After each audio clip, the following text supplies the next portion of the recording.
Hi guys, welcome to Miss Kasten's virtual art classroom. This week we're going to be doing part one of a two-part project, and we're going to use fall leaves since all of the beautiful leaves are falling for us. So this is an example of what we're going to be doing this week. Next week we're going to be using this, so make sure that you keep it somewhere safe so that you know where it is for next week. All right. Let's get started. What you're gonna need this week, I want you to go outside, make sure that you are supervised by an adult, and grab some different kinds of leaf shapes. These all are different kinds of leaves that I found in my backyard. So grab yourself some really cool leaves. Make sure you don't get ones that are too brown and starting to fall apart, because they won't work too well for you. Okay, so make sure that you grab ones that still aren't breaking apart. Okay, so grab some of those. You will also need a piece of blank paper and crayons. That's it.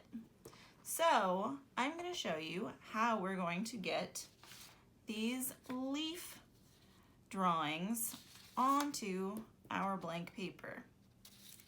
This is called a rubbing. You have an object like a leaf underneath your paper, and then you use a crayon and do a rubbing. Let me show you. So I'm going to take one of my leaves. I'm going to take this big one, okay, and I'm going to flip it backwards so that you see all of these lines or ridges. Okay, these are the veins of the leaf. You are going to put your leaf underneath your piece of paper, and you're going to hold it down, and then you're going to grab a crayon, and you are going to just start coloring back and forth. And see how it's starting to pick up the shape of the leaf?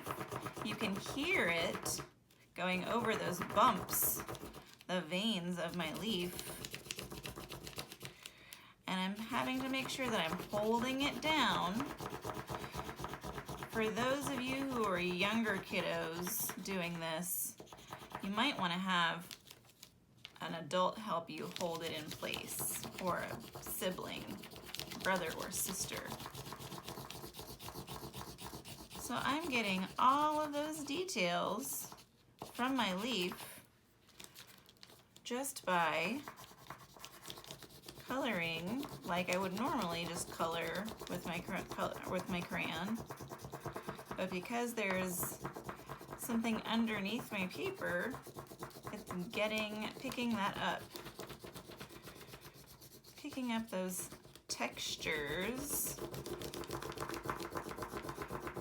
which for my 3rd, 4th, and 5th graders who have been with me since 2nd grade, you guys should have learned about texture in 2nd grade.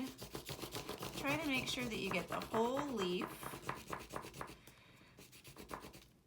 If you want, you can go over the stem. Okay, so now I've got one leaf shape, okay? But I want to fill up all this white space with other leaves, because we are going to next week, not this week, next week, we're going to cut these out. So I'm going to take another leaf and flip it on its backside and put it underneath the paper and hold it down.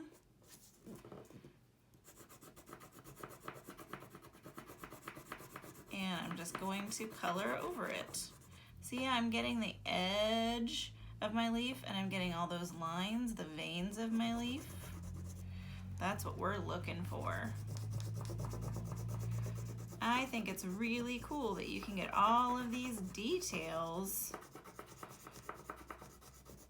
by just rubbing over it.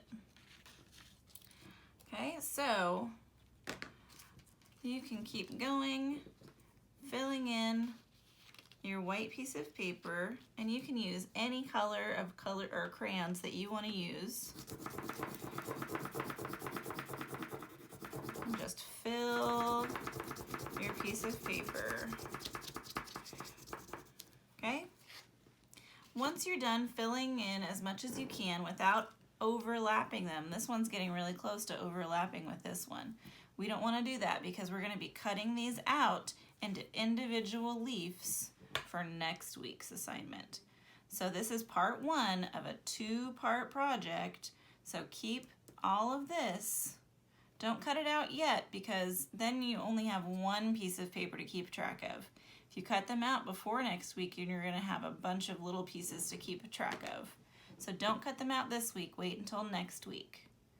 I hope you guys enjoy going outside and finding some cool leaf shapes. And I hope you guys really enjoy how cool it is to do one of these rubbings and getting all these really cool details. Okay, when you are done filling in this piece of paper, make sure that you take a picture of it and submit it onto Seesaw for this week's assignment. Make sure you save it so that you have it for next week's assignment.